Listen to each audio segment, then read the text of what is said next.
Ini adalah video bimbingan untuk practice 2. Seperti biasa, teacher bermain dengan warna ya untuk membezakan bahagian-bahagian pada soalan. Kita baca bahagian yang berwarna kuning terlebih dahulu, iaitu bahagian yang paling awal pada soalan, dan kita terus aplikasikan formula Gia Topco bagi memahami kehendak soalan. Sila ambil perhatian ya. Formula Gia Topco ini apabila diaplikasikan pada soalan berbentuk email yang akan diuji di dalam part 1 paper 2, okay, bagi Gia iaitu G genre dan juga A audience, ia akan ditemui pada pada bahagian awal soalannya, iaitu yang berwarna kuning ini yang teacher paparkan pada slide sekarang. Teacher bacakan ya. You receive an email from your new friend Alice who has just moved to your town. Kalau di peringkat ini anda masih tidak ingat apa ini receive, susah ya. Jadi apa itu receive? Jawab dalam hati ya. Kalau masih ingat, tahniah. Kalau sudah lupa, bahaya. So, di dalam bahagian awal soalan ini yang teacher warnakan kuning, anda diberikan satu situasi. Situasinya adalah anda menerima sebuah email daripada kawan baru anda, namanya Alice, yang baru sahaja move to your town, berpindah ataupun bergerak ke pekan tempat anda tinggal. Pekan ataupun daerah ataupun pendek kata tempat kelahiran anda. Genre berdasarkan slide ini adalah of course email. This is part 1 after all. And audience is Alice, your new friend. Kita beralih kepada bahagian tengah soalan, iaitu email yang kamu terima. Kalau di bahagian awal soalan kamu boleh mengenal pasti genre dan juga audience, pada bahagian tengah soalan pula kamu akan boleh mengenal pasti topik, konten dan juga purpose. Topik iaitu cerita utama antara kamu dan juga pengirim email itu, konten iaitu isi, purpose iaitu tujuan. Alright, let's read. Hi, tomorrow is Saturday. Mustahil juga tomorrow sama Saturday kamu tidak tahu kan? Esok adalah hari Sabtu. Shall we play a sport with our friends? Patutkah kita bermain satu jenis sukan permainan bersama-sama kawan-kawan kita? Di sini sudah ada topik ya, iaitu cerita utama yang dimulakan oleh si Alice, iaitu play a sport with our friends, bermain satu jenis sukan permainan bersama-sama kawan. Satu jenis sukan permainan sahaja tahu, sebab dia cakap sana a sport bukan sports. Okay, let's continue reading. What shall we play? Apa yang patut kita main? And where should we go to play? Dan di manakah patut kita pergi bermain? What should we bring? Apa yang perlu kita bawa? Inilah sebenarnya contents. Contents akan muncul selepas topik. Dan contents ini berada dalam bentuk soalan. Kenapa dia berada dalam bentuk soalan? Kerana kawan kamu ini, si Alice yang mengirimkan kamu email ini, dia sebenarnya meminta cadangan daripada kamu. Ada sebanyak 3 cadangan ya yang diminta oleh si Alice. Dan kalau kamu tengok latihan-latihan sebelum ini pun, semuanya ada sebanyak 3 contents. Oleh sebab itu, kita simpulkan purpose ataupun tujuan kamu membalas email Alice ini adalah untuk to make suggestion ataupun to suggest, untuk memberikan cadangan seperti yang dia minta, iaitu apa sukan permainan yang kamu boleh main dan di mana kamu boleh pergi main, serta apa yang patut kamu bawa. Kita habiskan baca soalannya, kita pergi ke bahagian akhir soalan, iaitu yang teacher kasih warna purple kaping ni ya. Okey, tidak kisahlah ya. Now, write an email to your friend in about 80 words. Tuliskan sebuah email kepada kawan kamu tu dalam lebih kurang 80 patah perkataan. 80 patah perkataan saja pun bukan susah. Okey, dalam lebih kurang 6 ayat hingga 10 ayat. Dan sekali lagi pada bahagian akhir soalan, kamu diingatkan tentang genre, iaitu email. Email adalah genre yang perlu kamu tulis. Okay. Write your answer below. Tuliskan jawapan anda di bawah. Okay. Adalah ruang jawapan ya. Nanti lembaga peperiksaan akan sediakan di dalam buku soalan. In conclusion, kehendak soalan adalah anda dikehendaki menulis email kepada Alice, kawan baru anda. Oleh sebab itu, email anda mestilah dalam bentuk tidak rasmi. Ialah nada kawan, kawan. Sebab kepada kawan kan. Topik email anda adalah mengenai playing a sport with your friends. Bermain sukan permainan, satu jenis sukan permainan sahaja bersama-sama kawan-kawan. Anda perlulah memberikan cadangan kepada Alice tentang 3 perkara, iaitu what shall you play? Apakah yang boleh kamu main ya? Where should you play? Di mana kamu boleh bermain? Dan what should you bring? Apakah yang perlu kamu bawa? Sila ambil perhatian ya terhadap slide ini oleh kerana purpose ataupun tujuan kamu menulis email adalah untuk memberikan cadangan or to make suggestions or to suggest in English, maka anda perlulah belajar ayat-ayat dalam bahasa Inggeris untuk memberikan cadangan. Antara contoh-contoh ayat ya yang anda boleh gunakan untuk to make suggestions or to suggest adalah yang pertama, let's, yang bermaksud mari, dan kemudian anda boleh sambung dengan suggestion anda. Contoh yang kedua, anda boleh gunakan I suggest, saya cadangkan, dan sambungkanlah dengan anda punya suggestion. The third one, you can use why don't we, kenapa kita tidak buat begini? Okay, dan sambungkan dengan anda punya suggestion. And the last one, you can use I think we should. Saya rasa kita patut, dan sambungkan dengan anda punya cadangan. Langkah 1 iaitu penggunaan formula GR-Topcop telah selesai kita bincang. Sekarang kita pergi ke langkah kedua iaitu menggunakan formula GR123 E plus C untuk merangka dan menulis email. Jadi G adalah greet. Untuk greet, kamu boleh pilih sama ada dear, or to, or hi, or hello, diikuti dengan nama penerima email.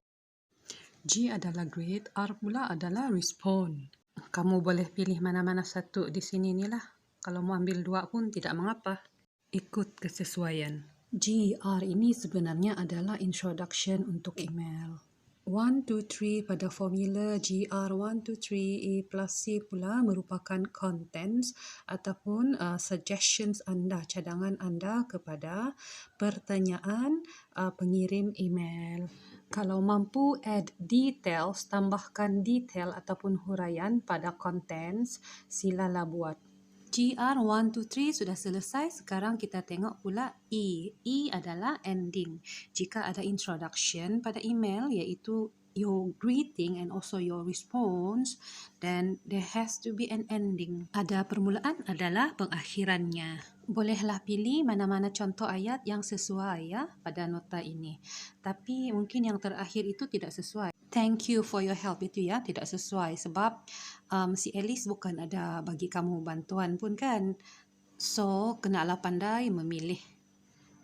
Ini pula adalah plus C yang dimaksudkan pada GR123E plus C, iaitu peringatannya kepada pelajar agar jangan lupa menggunakan cohesive devices. Sekurang-kurangnya ya, paling minima gunakanlah conjunctions ya pada email anda. Bukanlah guna semua ya, gunalah mana-mana yang kamu boleh guna, memadai untuk email. Tapi teacher mau bagi tahu sini, teacher mau bagi penekanan, kalau semua dalam senarai ini kamu boleh kuasai, memang baguslah ya untuk kertas 2 secara umum. Sekarang kita tengok pula template untuk formula GR123E plus C. Template kosong ya. Cuma pada bahagian 1, 2, 3, 1, 2 dan 3, teacher masukkan soalan-soalan daripada Alice. Ini sebenarnya boleh menjadi strategi kamu ya, supaya tidak tercicir mana-mana content ya. Ada beberapa orang juga kamu tuh yang hantar kamu punya email tertinggal ya, masih tertinggal, masih boleh tertinggal isi, sayang marka ya. Jadi kalau takut tertinggal mana-mana isi ataupun konten, ini adalah salah satu strategi yang kamu boleh aplikasikan. Kita tengok pula satu template yang lengkap dengan jawapan. Kita boleh lihat ya, pelajar ini telah pun melengkapkan ruang kosong untuk alamat email. Begitu juga untuk subjek. Dan untuk perhatian kamu, bagi subjek ini senang sahaja kamu ambil ya topik yang telah kita bincangkan pada formula GIA Topcop. Sudah muncul pada slide ya, topik yang kita sudah bincangkan itu menggunakan formula GIA Topcop, iaitu play sport with friends. Boleh ya, boleh ambil ini menjadi subjek email kamu. Cuma pelajar ini menggunakan idenya sendiri ya sebagai subjek, iaitu let's play badminton. Tetapi sebenarnya subjek yang ditulis oleh pelajar ini tetap kembali kepada topik yang kita bincangkan menggunakan formula GIA Topcop, iaitu play a sport with friend pada greet ya. Hello, pelajar ini hanya menulis hello ya tanpa diikuti oleh nama penerima email, iaitu si Alice. Dan untuk respon, pelajar ini hanya menulis your idea sounds great. Idea kamu itu kedengarannya baik. Maka ada greet, ada respon, introduction untuk email pelajar ini sudah pun lengkap. Kita beralih kepada 1, 2 and 3. Kita tengok satu-satu sebab kalau teacher kasih tengok terus konten 1, 2 dan 3 terlalu kecil pula. Baik, kita lihat, kita baca ya, adakah pelajar ini dapat menjawab ke semua konten 1, 2 and 3. Adakah dia dapat memberikan suggestions untuk semua permintaan cadangan daripada Alice. Why don't we play badminton? Kenapa kita tidak bermain badminton? Ini adalah konten 1 ya. Pelajar ini telah pun berjaya menjawab what shall you play? Apa yang patut kamu main? Alright, kita sambung baca. And let's ask Julia and Sandra to join us. Dan mari kita panggil Julia dan juga Sandra untuk menyertai kita. Nah, tiba-tiba di sini ada C3. Padahal ini adalah untuk konten 1. Tidak salah ya, tidak salah kamu awalkan C3, konten 3 ya. Kasih gabung pada bahagian konten 1. Tidak salah sama sekali. So, you and I can team up against them. Jadi, kau dan saya, kita boleh bergabung untuk bermain menentang mereka. Dan ayat yang terakhir teacher baca ini untuk konten 1 merupakan add detail. Tambahan maklumat ataupun huraian untuk konten 1. Cuba lihat ya pada tambahan detail ya, ada perkataan so yang teacher sengaja birukan. Itu sebenarnya adalah cohesive devices ya. Jadi teacher mau tekankan di sini, kalau kamu mahu pastikan kamu ada guna cohesive devices, paling mudah adalah kamu tambahlah detail, kamu tambahlah huraian untuk isi kamu. Selalunya memang kamu akan terus otomatik akan menggunakan cohesive devices ya. Penggunaan cohesive devices akan ada nilai markah untuk organization. Let's move on to content 2. Let's use the badminton court. Jom kita guna gelanggang badminton. Nah, sudah pun menjawab content 2. Where should you go to play? Di mana patut kamu pergi bermain? Okey, teacher sambung baca ya. Here in front of my house. Di sini, di hadapan rumah saya. Here in front of my house merupakan add detail ya. Merupakan huraian, maklumat tambahan. Cuma tidak ada penggunaan cohesive devices di sana. Okey, teacher sambung baca. But, namun ataupun tetapi, we can only use it, kita hanya boleh menggunakan gelanggang tersebut from 6:30 AM until 8, dari pukul 6.30 pagi sehingga 8 ya, because kerana my brother wants to practice with his team. Abang saya mahu berlatih bersama-sama pasukannya. Okey, satu ayat ini pula juga merupakan add detail huraian, dan di sini barulah ada dia guna cohesive devices ataupun conjunction, iaitu but dan juga because. Teacher mau bagi tahu, kadang-kadang dia begini, you add detail, kamu tambahkan detail ataupun huraian. Tidak semestinya kan kamu akan dapat menggunakan cohesive devices, tapi itu memang merupakan salah satu cara bagi kamu untuk memastikan kamu ada menggunakan cohesive devices, iaitu tambah detail ya. Tapi ialah tidak semestinya kamu akan dapat guna cohesive devices apabila menambah detail. Okay, let's discuss content 3. The last content. Just bring your racket. Bawalah kau punya raket. Okey, ini sudah menjawab C3, iaitu what should you bring, apa yang patut kamu bawa. Don't forget to bring isotonic drink if you like. Jangan lupa untuk membawa minuman isotonik jika kamu suka. Okay, this is another C3. Satu lagi, content 3. I will provide shuttlecocks and drinking water. Saya akan menyediakan bulu tangkis dan air minuman.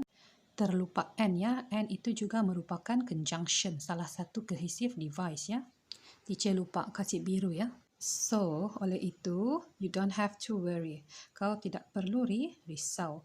Dia gunakan so ya. Another conjunction that is cohesive device. Dan ayat yang terakhir ini untuk content 3 pun juga merupakan add detail, maklumat tambahan. Teacher terlupa label tambah D. Dan endingnya, so see you tomorrow Alice. Jumpa awak besok. Final product. Okay, teacher akan baca ya. Sebelum teacher baca, teacher mahu tekankan salah satu cara untuk kamu memperbaiki bahasa Inggeris adalah dengan cara membaca. Dan apabila kamu membaca, kalau tiba-tiba kamu tersekat-sekat, maksud dia kamu tidak faham tu perkataan tu ya. Jadi nasihat teacher, kamu ambillah kamus dan cari terjemahan perkataan yang kamu tersekat-sekat tu, yang kamu tidak pandai baca tu. Dan bila kamu sudah tahu terjemahan dia, baca semula. Okay, mudah-mudahan bacaan kamu akan menjadi lancar kerana kamu sudah tahu dia punya maksud. Okay, teacher baca. Hello, your idea sounds great. Why don't we play badminton? And let's ask Julia and Sandra to join us, so you and I can team up against them.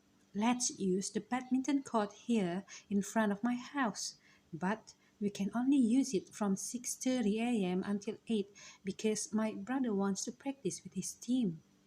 Just bring your racket. Don't forget to bring isotonic drink if you like. I will provide shuttlecocks and drinking water, so you don't have to worry.